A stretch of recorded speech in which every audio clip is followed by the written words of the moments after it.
سے بازار کی زندگی کیسی، مسجد کی زندگی کیسی، گھریلو زندگی کیسی،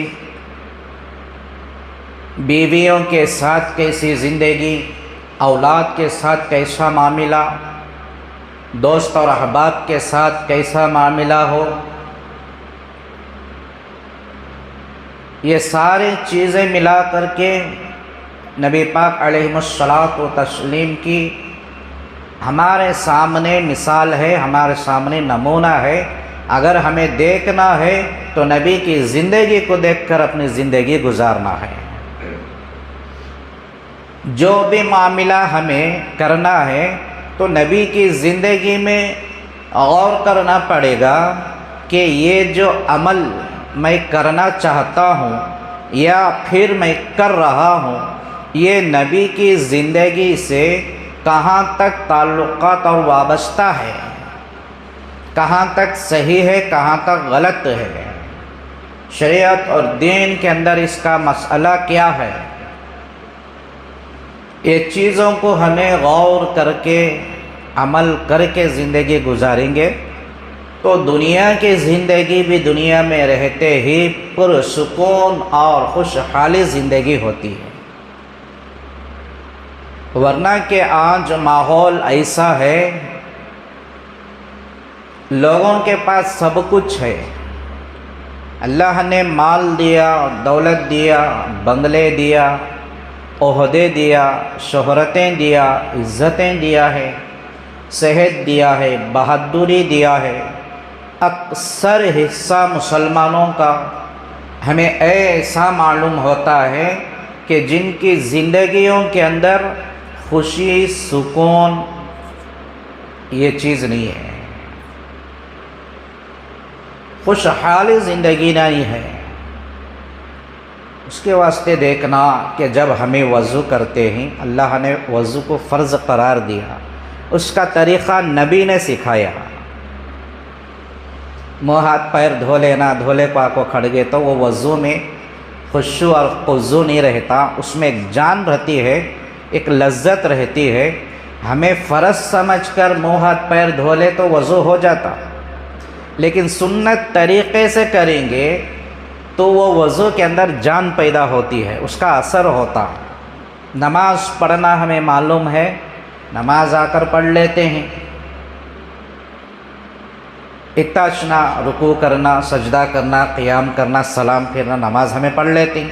اللہ کا حکم ہے نماز پڑھنا، عبادت کرنا، لیکن پیغمبر خدا صلی اللہ علیہ وسلم نے اس کا طریقہ سکھایا ہے، اس کے ارکان بتائے ہیں، اس کے سننی بتائے، اس کے واجبات سکھائے ہیں، سارے چیزیں سکھایا نبی صلی اللہ علیہ وسلم نے۔ اسے ہمیں سیکھ کر عمل کر کر بعد نماز پڑھیں گے تو وہ نماز کی لذت الگ ہوتی ہے اور اس نماز میں اثر پیدا ہوتا ہے، وہ نماز قبول مقبولیت تک پہنچتی ہے۔ تو اس طریقے سے دنیا کے مسائل بھی ایسے ہی ہیں، ایک دینی مسائل ہیں، سنتوں کو عمل کرنا، سیکھ کر عمل کرنا، سیکھ کر معلومات کر کر عمل کرنے میں اس کا اثر الگ، اس میں جان الگ ہوتی ہے۔ ایسے ہی دیکھے دکھائے عمل کرنے سے فرض تو ادا ہو جاتا، لیکن جیسے وہ حق ادا ہونا ویسے اس کا لذت اور خشوع اور خضوع اس کے اندر داخل نہیں ہوتا۔ ایک معاملہ دین کے تعلق سے، اور دنیا کے تعلق سے بھی نبی علیہ السلام نے سکھایا، طریقہ سکھایا۔ صبح کی زندگی سکھائی آپ نے، دوپہر کی زندگی سکھائی، شام کی زندگی، رات کی زندگی، دن اور رات کی زندگی، اجتماعی اور انفرادی زندگی ہمارے بے پار نبی نے ہمیں سکھایا، ہمارے تجارت ہمارے نبی نے سکھایا، ہمارے جو ہے زراعت ہمارے نبی نے سکھایا، لین دین کا معاملہ نبی نے سکھایا، ادب اور احترام سکھایا، ہر چیز سکھائی نبی علیہ السلام نے۔ ایسے ہی حدیث قدسی میں اللہ کے رسول صلی اللہ علیہ وسلم نے فرمایا، حدیث میں آتا ہے کہ آپ نے ازواج مطہرات کے ساتھ زندگی سکھائی، اپنی بیویوں کے ساتھ رہنے کا سلیقہ اور طریقہ سکھایا، اور امت کی عورتوں کو سکھایا کہ خواتین بیویاں وہ اپنی شوہروں کے ساتھ کیسا رہے، کیسی زندگی گزارے، یہ بھی نبی نے بتایا۔ ایسا نہیں کہ نبی کے طریقے صرف سنت کریں گے، ہمیں عبادت کر لیں گے، شادی کرنا، زندگی گزارنا، یہ سارے معاملات ہمارے ہیں، ہمیں جیسا چاہے ہمیں ویسا عمل کریں گے، ایسا تو بالکل نہیں ہے۔ پوری زندگی میں پیغمبر دو عالم صلی اللہ علیہ وسلم نے مکمل 11 نکاح آپ نے کیے، لیکن تذکیروں میں 13 ازواج مطہرات کے نام آتے ہیں۔ مشہور جو ہے آپ نے 11 نکاح کیے۔ آپ کے یہ 11 شادیاں کرنے میں بہت سی حکمتیں ہیں، بہت سی حکمتیں ہیں، اللہ کا راز ہے۔ ایک سب سے بڑی چیز امت کی تعلیم اس میں چھپی ہوئی ہے۔ حضور صلی اللہ علیہ وسلم نے جب بھی شادی کی ہے، راوی بیان فرماتے ہیں حدیث کے اندر، آقا مدنی کریم صلی اللہ علیہ وسلم نے ارشاد فرمایا کہ میں اس وقت تک شادی اور نکاح نہیں کرتا جب تک جبرائیل آسمان سے مجھے پیغام لے کر نہیں آ جاتے۔ حضور نے جب پہلی شادی کی حضرت خدیجہ رضی اللہ تعالیٰ عنہا سے،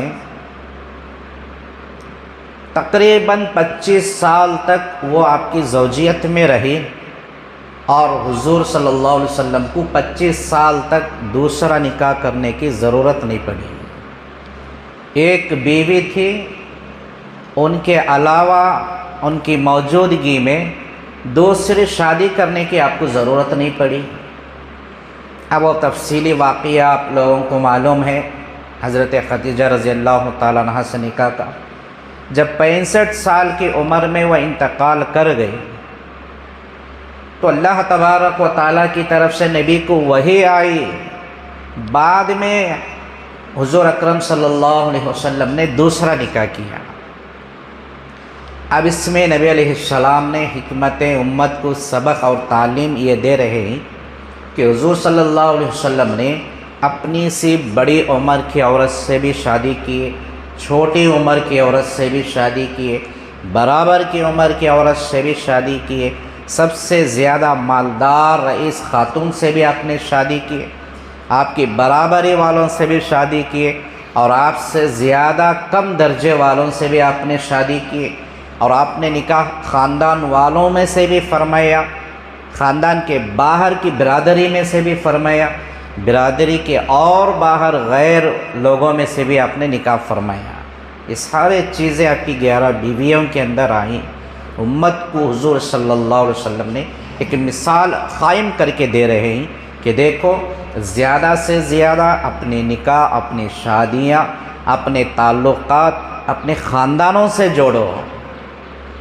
خاندان سے جوڑنے سے خاندان بڑے ہوتے ہیں، اور پہلی بات خاندان کے اندر محبتیں پیدا ہو جاتی ہیں، دوستانہ رویہ پیدا ہو جاتا ہے، نفرتیں دور ہو جاتے ہیں، اختلافات دور جاتے ہیں، دشمنیاں ختم ہوتی ہیں۔ پہلے نبی نے تعلیم دی کہ خاندان سے جو ہے اپنے گھر کی بہوؤں کو بناؤ اور اپنی بیٹیوں کو خاندان میں دیو، کہ خاندان بڑھے گا، محبتیں بڑھیں گی۔ اور دوسرا نبی علیہ السلام نے غیروں سے بھی کیا۔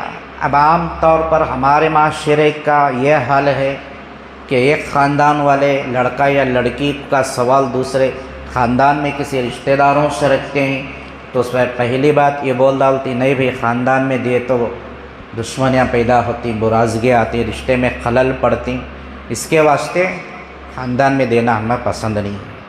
یہاں ہم نے جو ہے نبی پاک علیہ الصلاۃ والتسلیم کی مبارک زندگی اور آپ کی مثال کو ہم نے انکار کر دیا کہ آپ کو ایسے ہی، آپ نے 11 شادیاں ایسے ہی نہیں کی، مجھے اور آپ کو تعلیم دینا تھا، مجھے اور آپ کو سبق دینا تھا، تو آپ نے ہمیں سکھایا ہے، خاندان سے دور سے اور باہر سے، یہ سارے چیزوں کو نبی علیہ السلام نے کر کے ہمیں تعلیم دی۔ قیامت تک آنے والی میری امت جو ہے، ان میں سے سارے راستے صحیح ہیں، سارے راستے بھی عمل کر سکتے ہیں، کسی ایک چیز کا ہمیں جو ہے انکار نہیں کر سکتے۔ تو حضور علیہ الصلاۃ والتسلیم کی نکاح اور شادی کے یہ معاملات تھے۔ تو حضور اکرم صلی اللہ علیہ وسلم نے فرمایا کہ لوگوں کو زندگی گزارنے کا طریقہ ہے، دنیا کی زندگی بھی نبی کی زندگی میں ہماری چھپی ہوئی ہے، آخرت کی زندگی بھی نبی کی زندگی میں چھپی ہوئی ہے، لیکن ہمیں ضرورت ہے نبی کی زندگی کو پڑھنے کی اور دیکھنے کی۔ آپ کے ایسے معاملات ہوئے تو حضور علیہ السلام نے تعلیم دی کہ اپنی اولاد کی شادیوں کی بھی آپ ہمیں مثال قائم کی ہے۔ حضور اکرم صلی اللہ علیہ وسلم کے لڑکے اولاد تو کوئی باقی نہیں بچے، بچپن ہی میں وہ انتقال کر گئے، لیکن 4 بیٹیاں جو بچی تھی، حضرت زینب رضی اللہ تعالی عنہا کو حضرت ابو العاص ابن ربیع رضی اللہ تعالیٰ عنہ سے انہوں نکاح کر کے دیے، وہ ان کی اچھی خاصی جو ہے زندگی بسر ہو رہی تھی۔ حضرت رقیہ رضی اللہ تعالیٰ عنہ کو حضرت عثمان سے آپ نے شادی کر کے دی، کچھ عرصہ بعد ان کا انتقال ہو گیا، تو تیسری چھوٹی بیٹی ام کلثوم کو بھی جو ہے عثمان کے نکاح میں دے دی ہے۔ اب باقی بچی ہوئی تھی حضرت فاطمہ، جو نبی علیہ الصلاۃ والتسلیم کی لخت جگر نور نظر لاڈلی بیٹی تھی۔ 3 بیٹیوں کے آپ نے نکاح کیے بڑی سادگی سے۔ جب فاطمہ رضی اللہ تعالیٰ عنہ کا نکاح اور شادی کا معاملہ سامنے آیا تو حضور صلی اللہ علیہ وسلم نے، روایتیں ہیں، آپ نے بڑے زوردار اور بڑی دھوم دھام سے آپ کی شادی کی ہے۔ اسے بھی ہمیں سمجھنا ہے، آج کے دور کا زور اور دھوم دھام الگ ہے، اور زمانے دور کا دھوم دھام اور زور الگ تھا۔ بعد میں ہمیں سادگی کیا ہے سمجھ میں آئے گی۔ جب مسئلہ جو ہے حضرت فاطمہ کی شادی کا آیا، واقعہ حضرات کے سامنے ہے، ہمیں جو ہے معلوم ہونے کے بعد اس پر اپنی جو ہے زندگی کو عملی مشق کرنا ہے، عملی مشق کر کے گزارنا، سیرت کو سننے کا، بیانات کو سننے کا، واقعات کو سننے کا، قرآن اور حدیث کے تعلیمات کو سننے کا مقصد یہی ہے کہ وہ چیزیں کچھ نہ کچھ ہمارے اندر آ جائے، میں اسے عمل کرنے کی کوشش کروں گا، کیونکہ قرآن میں اللہ نے پہلے ہی فرما دیا، لقد کان لکم فی رسول اللہ، تمہاری زندگی کی مثال، تمہاری زندگی کا نمونہ، تمہاری دنیا اور آخرت کی زندگی جینے کا اگر کسی کو دیکھ کر گزارنا چلنا ہے تو رسول اللہ صلی اللہ علیہ وسلم کی زندگی نمونہ ہے۔ دنیا والوں کی زندگی ہمارے واسطے کوئی نمونہ نہیں ہے۔ اگر دنیا والوں کو دیکھ کر ہمیں جینا چاہیں گے تو بہت بڑی مشکل اور آفت میں پڑ جاتا انسان، پیر اوپر سر نیچے ہو جاتے ہیں، کیونکہ جب بھی دنیا کے پیچھے انسان گیا ہے، اسے دھتکارا گیا ہے، اسے ٹھوکریں لگے ہیں، اس کی زندگی تباہ ہوئی ہے۔ جو بندہ اطاعت رسول اللہ کو دیکھ کر چلا گیا ہے، اس کی زندگی دنیا میں بھی کامیاب ہو گئی، دنیا میں بھی عزتیں پا لیا، دنیا کی زندگی بھی خوشحالی گزار لیا، اور مرنے کے بعد کی زندگی بھی اس کی کامیاب ہو جائے گی۔ جب آپ نے حضرت فاطمہ رضی اللہ تعالیٰ عنہ کے واسطے رشتے آنا لگے تھے، صحابہ کرام نے بھی دیکھا کہ نبی کی 4 بیٹیاں ہیں، ایک وفات پا چکی، 2 لڑکیوں کے شادیاں ہو چکے، اب ایک جو ہے یہ پیغمبر کی جان ہے۔ ہر کسی کو معلوم تھا ان کا رتبہ کیا ہے اور ان کی شان کیا ہے، حضرت فاطمہ کا مقام کیا ہے۔ رشتے آنا لگے، حضور اکرم صلی اللہ علیہ وسلم مسجد میں بیٹھے انتخاب کرنے کے واسطے، تو وقت کو دیکھ کر صحابہ کرام نے فائدہ اٹھانا چاہا۔ عشیرت میں لکھا گیا حضرت ابو بکر رضی اللہ تعالیٰ عنہ بھی گئے، حضرت عمر بھی گئے۔ اس طرح سے صحابہ ایک بار ایک نمبر پر جاتے تھے، نبی کو جا کر سوال رکھتے کہ یا رسول اللہ، آپ کی لخت جگر فاطمہ سے میں نکاح کرنا چاہتا ہوں۔ تو اللہ کے نبی جواب دیتے، خاموش ہو جاتے، سوچیں گے بولتے، تو صحابہ چلے جاتے۔ تو آخر میں حضرت عبد الرحمن بن عوف رضی اللہ تعالی عنہ ایک جلیل القدر صحابی تھے، حضرت علی کو کہتے ہیں کہ جاؤ تمہیں جا کر سوال پوچھو۔ بعض صحابہ میں اس وقت حضرت علی رضی اللہ تعالیٰ عنہ کے پاس کچھ بھی نہیں تھا۔ آج ہمیں علی کا نعرہ بھی لگاتے ہیں، علی کو ماننے کی بات بھی کرتے ہیں۔ شیر خدا حضرت علی رضی اللہ تعالیٰ عنہ کا تذکرہ کرتے ہیں۔ مقصد ان کی زندگی کے کچھ ہی چیزیں، کچھ باتیں ہی صحیح کہ ہماری زندگیوں میں بھی آنا ہے۔ انہوں نے جیسے زندگی گزار کر نمونہ بنائی نہیں، پورے کا پورا مکمل نہیں، کم از کم تھوڑی زندگی کے مسائل ہمارے زندگی میں آنا ہے۔ حضرت علی بولے ان کو کہ بھئی میرے پاس تو کیا بھی نہیں ہے، میری غریبی حالت ہے، رہنے کو مکان بھی نہیں تھا، ایک صحابی سے لے کر رہا کرتے تھے، کچھ ان کو کرایہ دے کر، چھوٹا سا مکان، کچھ پیسہ مال دولت نہیں تھے، کچھ چیزیں بھی نہیں تھی۔ ابھی صحابی زور سے بھیجے ان کو اصرار کر کے، خیر جا پوچھ لینے میں کیا ہے، جا کر پوچھو۔ حضرت علی رضی اللہ تعالیٰ عنہ ایک آرزو سے، ایک خوشی سے حضور کے پاس پہنچے، سامنے گئے تو آپ کی بولتی بند ہو گئی، ہمت نہیں ہوئی، سوال نہیں پوچھ سکے، خاموش بیٹھ گئے۔ آخر میں تھر تھراتے ہوئے یا رسول اللہ میں بھی خواہش مند ہوں، پورا انہوں زبان سے نہیں بولے فاطمہ سے میرا نکاح کراؤ بول کر، کیونکہ وہ خود جانتے تھے میرے پاس کیا بھی نہیں، کہ میری وہ وقت نہیں ہے کائنات کے پیغمبر کی بیٹی کو میں اپنے نکاح میں لوں، میں بھی خواہش مند ہوں۔ تو اللہ کے نبی نے کہا کہ انشاءاللہ جاؤ۔ صحابہ اکرام نے ایک دوسرے سے پوچھا کہ نبی کا تمہارا جواب کیا، تمہارا جواب کیا؟ حضرت علی آ کر عبد الرحمن سے بولنے لگے کہ میں پہلے ہی بولیا تھا، میری کوئی حیثیت نہیں ہے، میرے پاس کیا بھی نہیں ہے، نبی جو ہے مجھے مانیں گے نہیں، اپنائیں گے نہیں۔ تو صحابہ نے پوچھا کہ آخر نبی نے آپ سے کہا تو کیا؟ تو حضرت علی نے فرمایا کہ اللہ کے نبی نے انشاءاللہ کہا ہے۔ صحابہ نے کہا کہ اللہ کے بندے، پیغمبر کی انشاءاللہ ہی تو ہاں ہوتی ہے، نبی نے تمہارے واسطے پسند فرما لیا اور ہاں کہہ دیا ہے۔ اس سے پہلے اللہ تبارک و تعالیٰ نے اس جوڑے اور رشتے کو بھی اللہ نے آسمان پر پسند فرما دیا تھا۔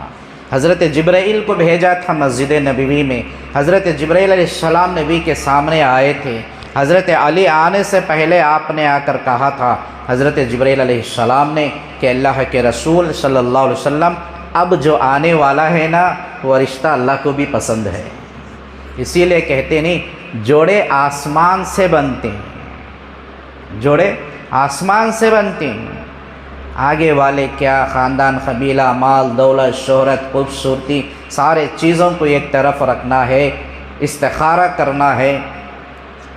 جب دل سے کسی ایک چیز کی طرف اپنا دل مائل ہو جائے تو ہمیں سمجھ لینا چاہیے کہ اللہ کو بھی یہی راضی ہوگا۔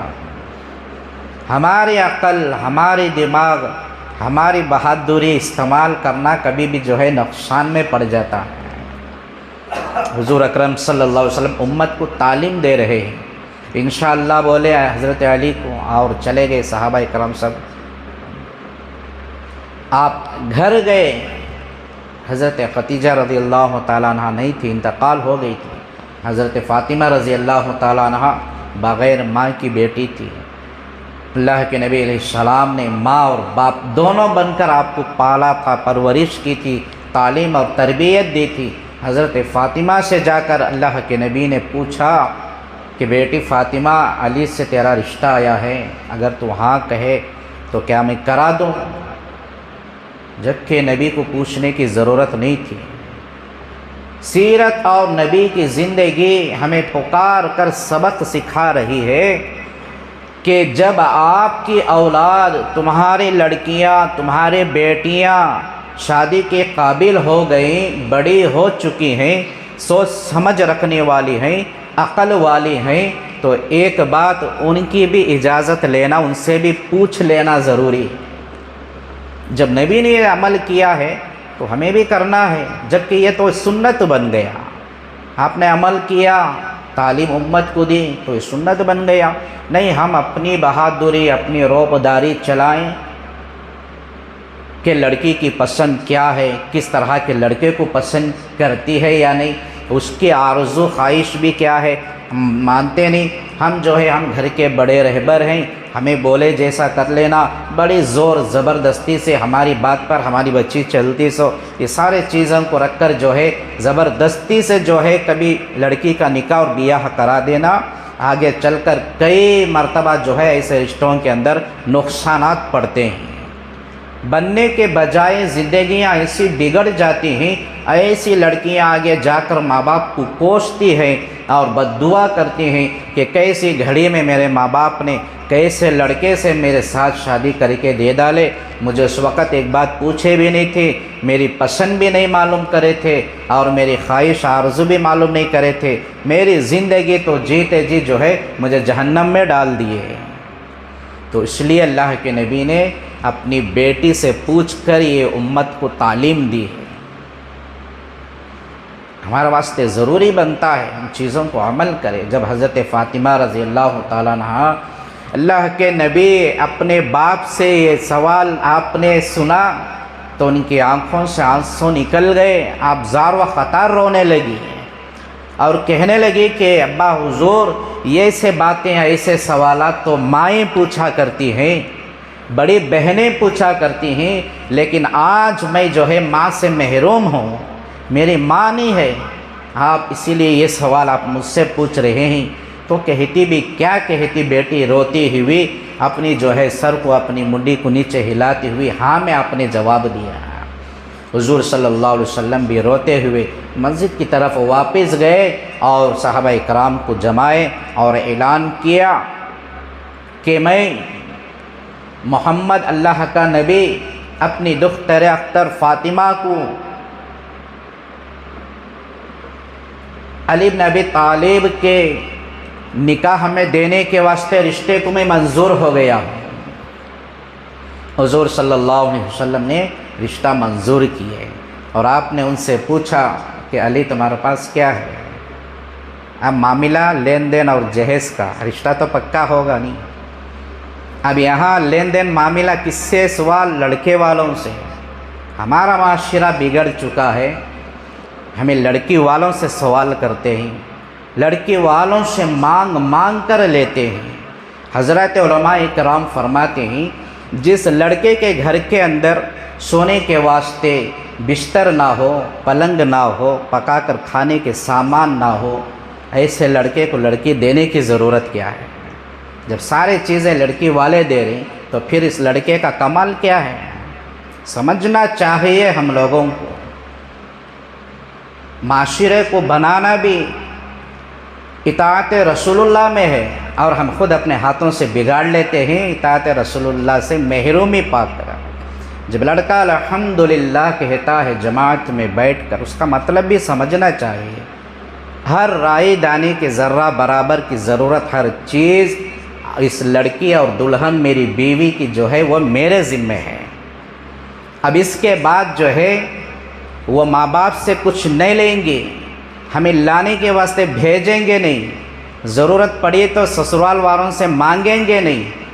بہت سارے اس کے مقاصد ہیں، الحمدللہ کہنے کے ہمیں سمجھنے کی ضرورت ہے۔ آج شادی ہونے کے بعد خرافات بہت سارے، ایک تو شادی سے پہلے کے ہیں اور شادی ہونے کے بعد کا بھی ظلم کبھی ختم نہیں ہو رہا معاشرے کے اندر۔ کئی رسومات کو ہم نے بڑھاوا دیا ہے۔ ستواسے کے رسم اور اس کے اندر سلامی کے رسمیں اور ڈلیوری کا مسئلہ، لڑکی کو اس کے میکے بھیج دیتے ہیں، بہت سارے ایسے چیزیں ہیں۔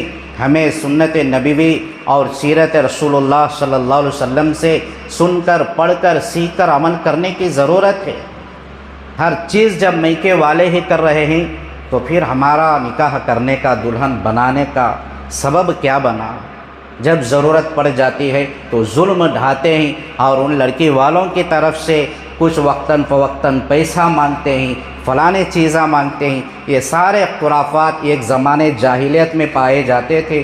نبی نے آ کر ان تمام چیزوں کو ختم کر دیا، اپنی مبارک زندگی گزار کر، اپنی اولاد کی شادیاں کر کر ہمیں تعلیم اور سبق دیا۔ حضرت علی سے پوچھا، اب آپ تمہیں نکاح کرنے والے ہو، شادی کرنے والے ہو، تمہارے پاس کیا ہے؟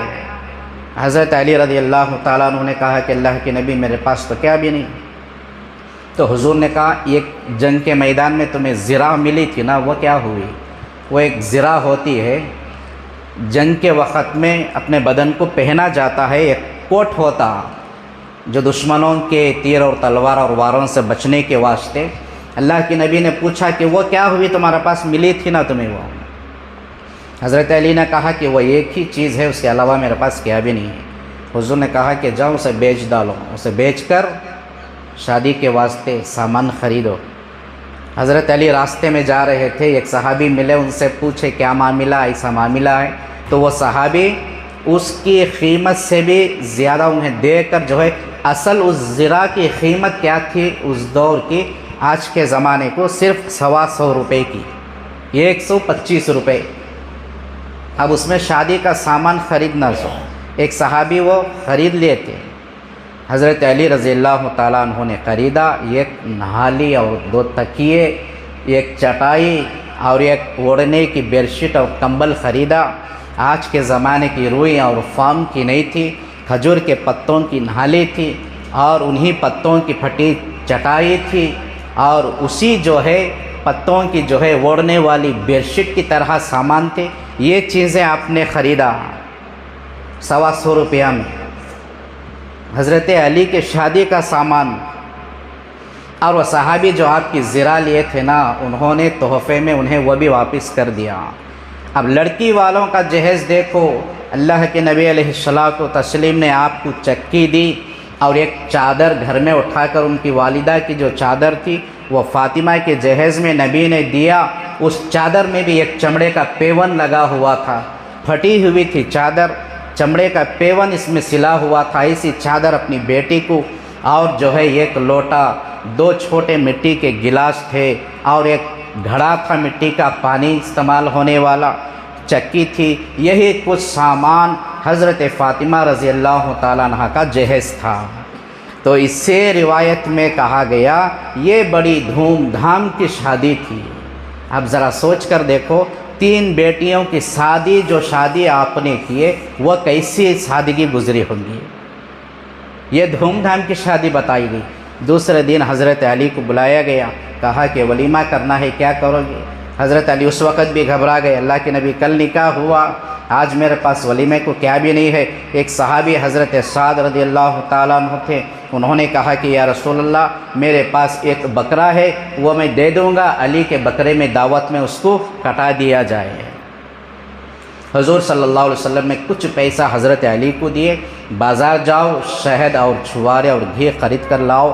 حضرت علی نے وہ لے کر لائے، اور کھجور کے بیجوں کو بھی جو ہے پھوڑ کر، پیس کر اس کا پاؤڈر بنا کر، شہد اور گھی یہ سارے چیزوں کو بنایا، اور بکرے کو کاٹا گیا، ذبح کیا، اس کے گوشت سے خورما بنایا، فرنی بنائی گئی۔ سارے کا سارا جو ہے صحابہ اکرام میں تقریباً 14 سے 15 کلو کو بکرا تھا۔ کچھ لوگوں کو کافی ہوتا تھا۔ نبی نے صحابہ سے کہا کہ جاؤ سارے مدینے میں اعلان کرو علی کا ولیمہ ہے، آ کر دعوت کھا لے۔ تو سارے مدینے کے جتنے بھی لوگ آئے تھے، سب کے واسطے وہ دعوت کافی ہو گئی۔ تو یہ تعلیم نبی نے دی، ولیمے کے اندر تکلف بھی جائز ہے، زیادہ کرنا بھی جائز ہے اور کم کرنا بھی جائز ہے، دونوں صورتیں جائز ہیں۔ لیکن آج کے ولیمہ بھی بدل گیا۔ آج ولیمہ کرتے بھی ہیں لڑکے والے تو آدھا % لڑکی والوں سے بھی لے لیتے ہیں، ادھر سے آدھا لے کو انہوں آدھا دل کو ولیمہ کرتے ہیں۔ نہیں، سنت طریقے سے آج ولیمہ بھی نہیں ہو رہا، پہلے بات چیت 50% ہے۔ نکاح تمہیں کر لیو، وہ کیا ہے کہ دینے کا ہم دے ڈالو، مل کو ولیمہ کر لیں گے، یہ بھی سنت نہیں ہو رہا، اس میں بھی جو ہے عمل ہمارا ٹوٹ گیا۔